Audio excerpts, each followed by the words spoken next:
Turning our attention now to the ASX, here's Matt Birney and Bulls and Bears with the latest public company views and interviews. Welcome to Bulls and Bears, brought to you today by Victory Mines, ASX code VIC. I'm Matt Birney and I'm joined now by the Executive Director of Victory Mines, Matthew Blake. Hi Matthew. Hi Matt. Okay, Matthew, tell me briefly the history of your Coogee copper gold exploration project near Kambalda in WA. How did you come by it and what's there? Matt, this is the joint venture we bought from Ramelius Resources. A high-grade gold deposit of 20,000 ounces was mined there at 4.7 grams per tonne gold, which was tolled. And is there much left in terms of resources? 10,000 ounces remaining at about 3.5 grams per tonne gold, and that's what we're looking to develop further. Okay, so what's the strategy at Coogee? I guess you're banking on Ramelius having left a bit more behind than just 10,000 ounces, right? What's your geological strategy there? Matt, we're looking at two trends north of the old pit, which we think may potentially line up, a bit similar to what happened at Penny West. Penny West being Spectrum Resources? Yes, that was taken over by Ramelius Resources. I guess there are a few examples of big companies pulling out of small pits, leaving a fair bit of gold behind out there, right? Yes, Matt, I had a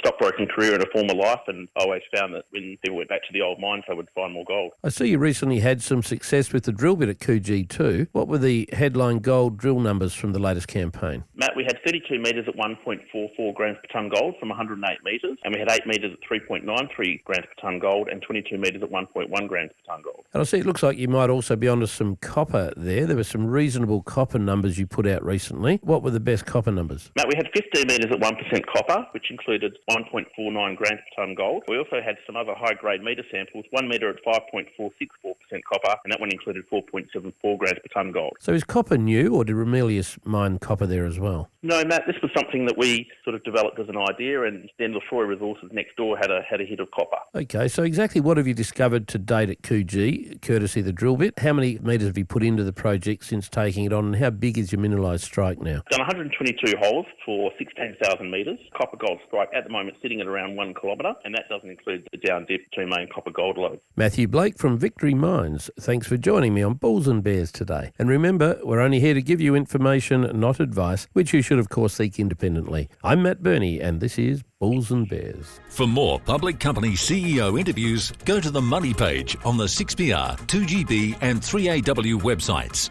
and click the Public Companies tab.